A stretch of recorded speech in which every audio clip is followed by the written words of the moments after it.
श्री विष्णवे नमः। नमामि शेषशयनं पद्मनाभं सुरोत्तमं मुकुंद केशवम रामम विष्णु दामोदरम हरि। हे प्रभु विष्णु, आप योग निद्रा में जाकर भी भक्तों की रक्षा करते हैं। आपकी महिमा का कोई पार नहीं है। श्री हरि की महिमा अपरंपार है। वे सृष्टि के पालन करता, भक्तों के रक्षक और समस्त जगत के आधार हैं। उनका स्मरण करने से समस्त पाप नष्ट हो जाते हैं और जीवन में शांति व मोक्ष का मार्ग प्रशस्त होता है। आज हम उस पावन देवशयनी एकादशी की कथा का श्रवण करने जा रहे हैं, जो आषाढ़ मास के शुक्ल पक्ष की एकादशी को आती है। यह दिन अत्यंत पुण्य फलदायी माना गया है। इस दिन भगवान विष्णु योग निद्रा में क्षीर सागर में शयन करते हैं और इसी कारण इसे हरिशयनी या देवशयनी एकादशी कहा जाता है। इसी दिन से भगवान विष्णु योग निद्रा में चले जाते हैं। यह समय चतुर्मास का प्रारंभ होता है, जो 4 महीनों तक चलता है। इस दिन से भगवान विष्णु क्षीर सागर में तथा भागवत पुराण के हिसाब से पाताल लोक में शयन करते हैं और फिर कार्तिक शुक्ल एकादशी, प्रबोधनी एकादशी, जिसे देवउठनी एकादशी भी कहा जाता है, उस दिन को जागते हैं। इन 4 महीनों को देवताओं का विश्राम काल कहा जाता है। इस दौरान विवाह, गृह प्रवेश, यज्ञ आदि मांगलिक कार्य करना वर्जित होता है। देवशयनी एकादशी व्रत कथा का शास्त्रों में विशेष महत्व बताया गया है। इस व्रत की कथा सुनने व पढ़ने मात्र से व्यक्ति को सभी पापों से मुक्ति मिल जाती है। इस एकादशी का व्रत करने से तथा कथा सुनने व पढ़ने मात्र से जीवन के सभी कष्ट दूर हो जाते हैं और परिवार में सुख, शांति और समृद्धि बनी रहती है। भगवान श्री हरि ने स्वयं गीता में कहा है, जो भी भक्त प्रेम पूर्वक मुझे पत्र, पुष्प, फल या जल अर्पण करता है, मैं उसे प्रेम पूर्वक स्वीकार करता हूँ।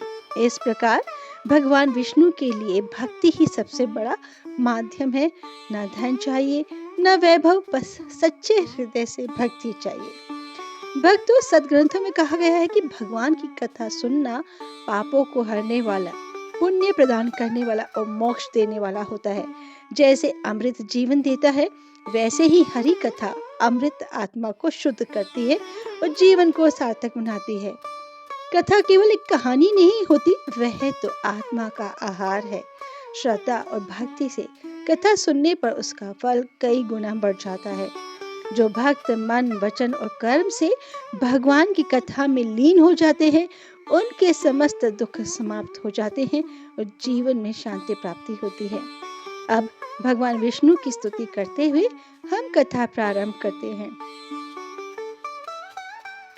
शांताकारं भुजगशयनं पद्मनाभं सुरेशं विश्वाधारं गगन सदृशं मेघवर्णं शुभांगं लक्ष्मीकांतं कमलनयनं योगिभिर्ध्यानगम्यं वंदे विष्णुं भवभयहरं सर्वलोकनाथं। हे प्रभु, आपकी आराधना करने मात्र से समस्त संकट दूर होते हैं। आपके शरण में आकर जीव भव सागर से पार हो जाता है। आज हम श्रद्धा से आपकी कथा सुनेंगे और आपके चरणों में अपने दोषों को समर्पित करेंगे। आइए अब श्रवण करें वह पावन कथा जो स्वयं धर्मराज युधिष्ठिर ने भगवान श्री कृष्ण से सुनी थी। देवशयनी एकादशी की व्रत कथा। धर्मराज युधिष्ठिर ने कहा, हे केशव, आषाढ़ शुक्ल एकादशी का क्या नाम है? इस व्रत के करने की विधि क्या है और किस देवता का पूजन किया जाता है? श्री कृष्ण कहने लगे कि हे युधिष्ठिर, जिस कथा को ब्रह्मा जी ने नारद जी से कहा था, वही मैं तुमसे कहता हूँ। एक समय नारद जी ने ब्रह्मा जी से यही प्रश्न किया था। तो ब्रह्मा जी ने उत्तर दिया कि हे नारद, तुमने कलियुग जीवों के उद्धार के लिए बहुत उत्तम प्रश्न किया है, क्योंकि देवशयनी एकादशी का व्रत सब व्रतों में उत्तम है। इस व्रत से समस्त पाप नष्ट हो जाते हैं और जो मनुष्य इस व्रत को नहीं करते, वे नरकगामी होते हैं। इस व्रत के करने से भगवान विष्णु प्रसन्न होते हैं। इस एकादशी का नाम पद्मा है। अब मैं तुमसे एक पौराणिक कथा कहता हूँ, तुम मन लगाकर सुनो। सूर्यवंश में मांधाता नाम का एक चक्रवर्ती राजा हुआ, जो सत्यवादी और महान प्रतापी था। वह अपनी प्रजा का पुत्र की भांति पालन किया करता था। उसकी सारी प्रजा धन धान्य से भरपूर और सुखी थी। उसके राज्य में कभी अकाल नहीं पड़ता था। एक समय उस राजा के राज्य में 3 वर्ष तक वर्षा नहीं हुई और अकाल पड़ गया। प्रजा अन्न की कमी के कारण अत्यंत दुखी हो गई। अन्न के न होने से राज्य में यज्ञ आदि भी बंद हो गए।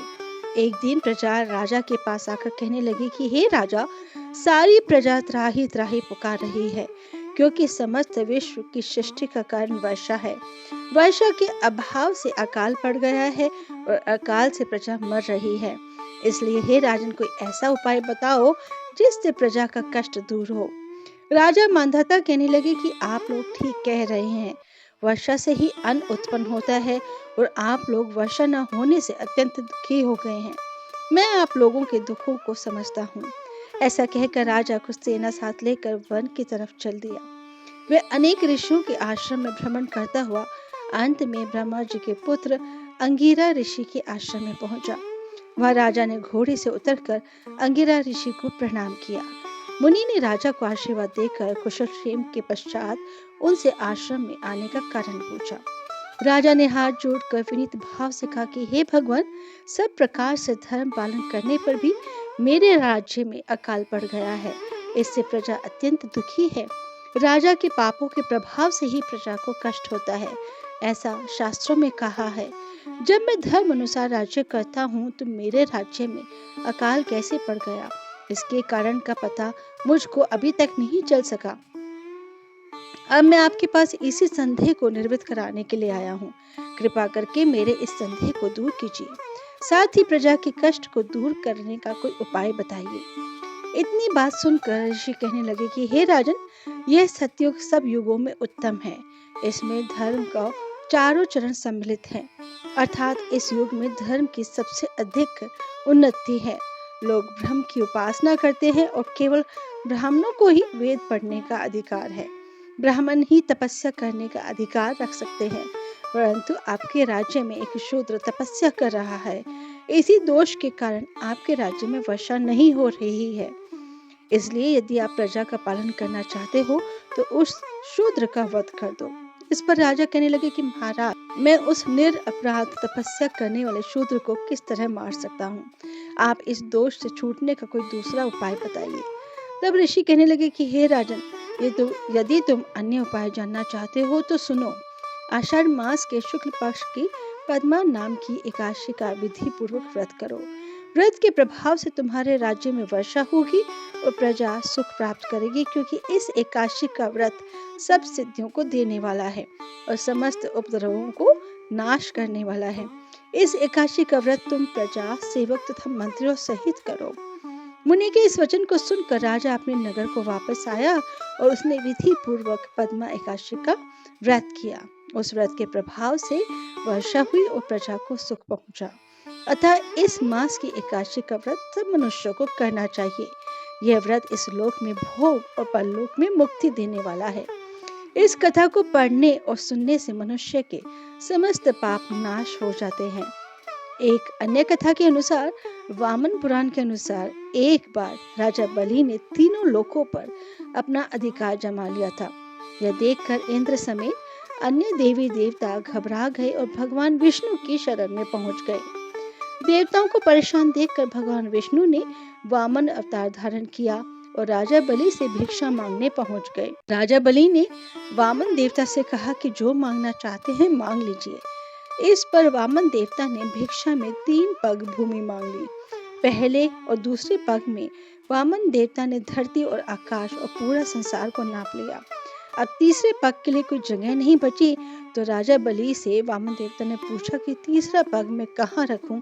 तब राजा बलि ने अपना सिर आगे कर दिया। भगवान विष्णु राजा बलि को देखकर काफी प्रसन्न हुए और उनसे वरदान मांगने को कहा। बलि ने उनसे वरदान में पाताल लोक में बस जाने की बात कही। बलि की बात मानकर उनको पाताल में जाना पड़ा। ऐसा करने से समस्त देवता और माँ लक्ष्मी परेशान हो गए। अपने पति विष्णु जी को वापस लाने के लिए माँ लक्ष्मी गरीब स्त्री के भेष में राजा बलि के पास गई और उन्हें अपना भाई बनाकर राखी बांध दी और उपहार के रूप में विष्णु जी को पाताल लोक से वापस ले जाने का वरदान ले लिया।